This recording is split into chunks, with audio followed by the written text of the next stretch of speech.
almost a full week to accept the fact that our president-elect is Donald J. Trump.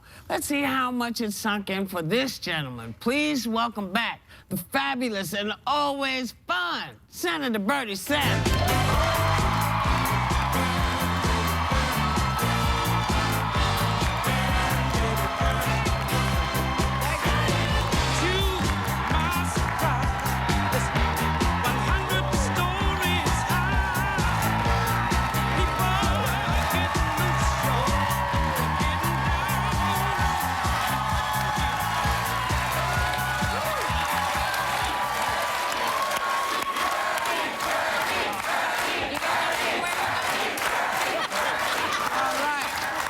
So I don't know if you heard the song that DJ Lena was playing for you. It was Disco Inferno. Now, let me ask you, just straight up, what happened? What happened? Yeah. All right, here's what happened. Okay. Do we have racists and sexists in this country? We do. On the other hand, I think what happened is Trump touched a nerve on the part of millions of people that media doesn't often talk about. And that is, you got a middle class for the last 40 years that has been shrinking. You got people who are working 2 or 3 jobs. You got a single mom who can't afford $12,000 a year for childcare. You got a worker who's seen his job go to China. You got a parent who's wondering, how in God's name, but I make $40,000 a year, am I going to be able to send my kid to college?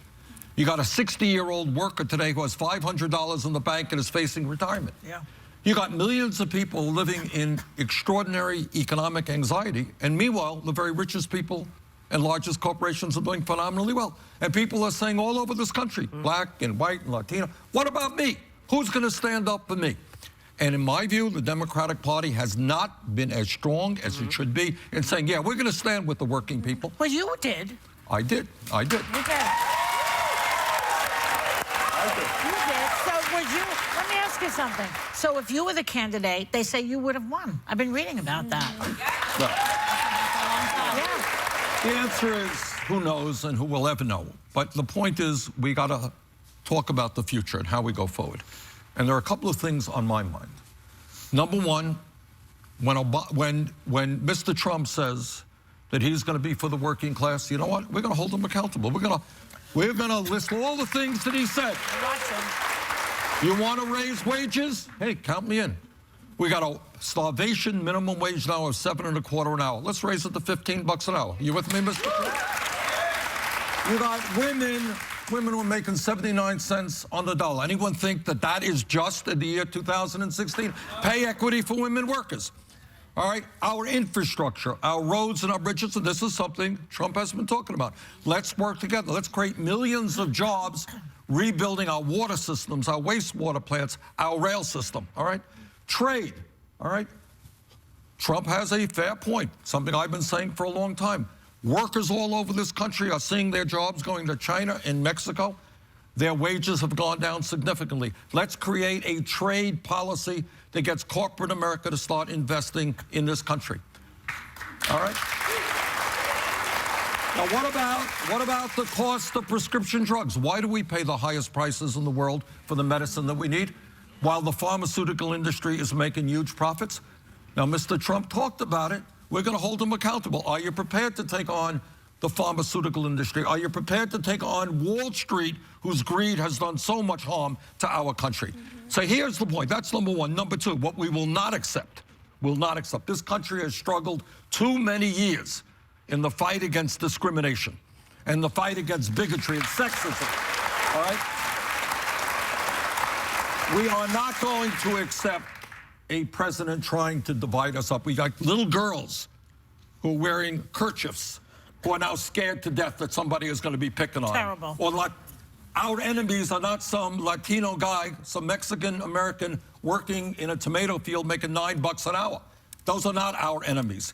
And I don't want millions of people to be worried today about families being separated. I've seen too much of that. So we're going to fight against sexism and racism.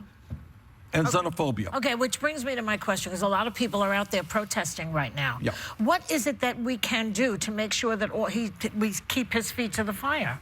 What we should understand is that the views that many of us have expressed are the views of the vast majority of the American people. Mr. Trump was very proud during his campaign to say, hey, I'm a multi-billionaire, but I don't have to pay any taxes because you're paying taxes. Right. Well, you know what? Most Americans don't think that it's right that billionaires and large corporations don't pay a nickel in federal taxes. All right? So we are the majority in our ideas. Now, why the Democratic Party has failed is another story we can deal with. I want basic reforms in the Democratic Party. But most importantly, we've got to hold them accountable. And the third issue I want to touch on, I hope very much, Donald Trump is nobody's fool. And during the campaign, he talks about climate change being a hoax. Yeah. You know what? Climate change is not a hoax. It is a threat to this entire planet. He better start listening to the scientific communities and not just the coal companies. And if he doesn't? If he doesn't, you're not going to have much of a planet left for your grandchildren. I know that. We're worried a lot about that. And I think, you talk about people in the streets. I think when millions of people, led by the young people, who want to transform this country, say, sorry, Mr. Trump, I want this planet to be healthy and habitable for my children and my grandchildren, and that is more important than the short-term profits of the oil industry. I think we can stop them in that area.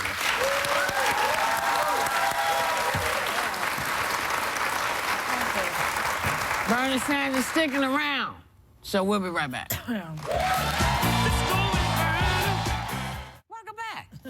I have a question for you. Senator Sanders. Happy birthday, young lady. Thank you, sir. Thank you, sir.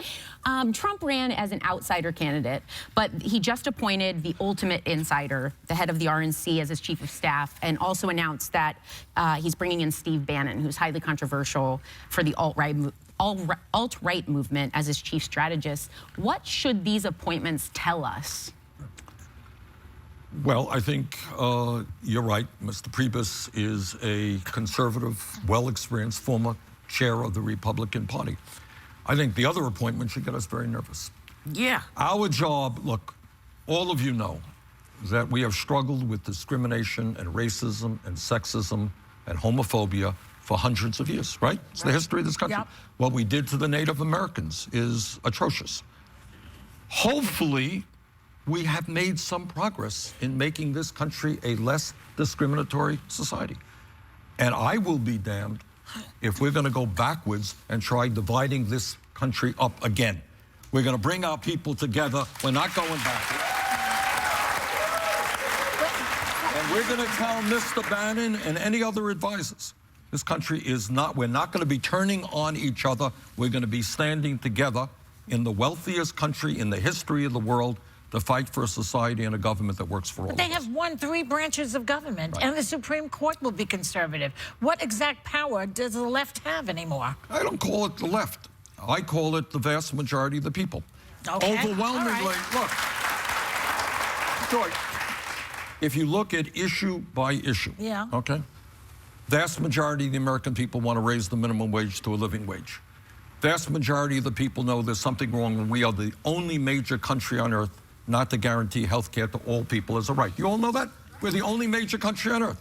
You got 28 million people, no health insurance. Many of you cannot afford health insurance because your deductibles and your co-payments are too high. We're the only country on earth. We pay more per capita. Yes. Drug companies are ripping us off. We have more income and wealth inequality. Rich get rich, almost everybody else gets poor. Most people don't think that that's good. And one of the reasons... And yet, they voted they for voted him. for a man Yeah. who is part of the problem. Yes. And then the question then is, where was the Democratic Party? Has the Democratic Party been doing its job in telling working people in Iowa and in New York and in Wyoming, we're going to stand with you. We have the guts to take on Wall Street. We have the guts to take on the insurance companies and the drug companies and the fossil fuel companies. I don't think most people believe the Democratic Party has done that. We've been talking a lot about why Hillary Clinton lost, and I think she lost because she didn't have a spokesperson like you for the cause. I said from the beginning, I'm a libertarian, I'm a center-right girl, but you need a spokesperson for the cause, and I said she should have stuck you on the ticket. That would have been the victory. That would have got those voters out. That would have got those millennials out. But I want to ask you a quick question. question to follow up on that.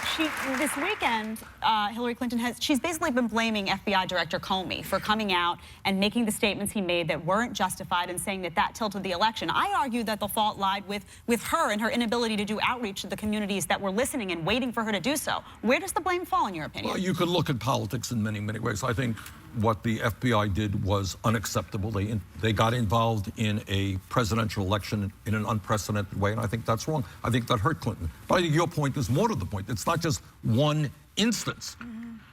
You know, I like Hillary Clinton, and I knock my brains out to get her elected. But I think it is fair to say that the working class of this country did not believe that she was prepared to stand up and fight for them. Even if she was. Even if her policies were. Even if she had. See, it's about what you say nowadays. It's not about what you do, because beat by beat, there's no question of what she has done, the service she's done for this country. And I get that people are upset and they're, you know, but a lot of disenfranchised people have been in this country for many, many years. And I don't recall any of them saying, oh, you know whose fault it is? It's them. And they're the murderers and the rapists. Oh, no, it's them. They're the folks that shouldn't be. This is a new thing. This is brand new. And we will not accept that for 1 second. Bernie, we cannot accept that for 1 second. Tell us about your new book, Our Revolution. Well, the book does two things. You know, when I began the campaign, we were considered to be a fringe candidate. Nobody knew who I was, and we were taking on the entire political establishment and the media establishment, everybody else. And at the end of the campaign, we ended up winning 22 states, getting 14 million votes, and winning the vast majority of young people. So we came a long way in the campaign, and the book talks about that. But the second thing, the second half of the book says, you know what? As Americans, we're going to have to sit down and do a lot of studying. We're going to have to answer some questions. And these are not 5-second sound bites. Why is the middle class declining for 40 years? Is it morally acceptable that the top 1/10 of 1% now owns as much wealth as the bottom 90%? Why are we the only major country on earth not to guarantee health care to all people? Why do we have more people in jail, disproportionately African American, Latino, and Native American, than any other country on earth? Why? Right. How do you address climate change? Yeah. You know how we do that? We get the book. We get the book. Senator Bernie Sanders, thank you. His new book, Revolution, A Future to Believe In, is on sale tomorrow everywhere where books are sold. And, of course, we will be right back.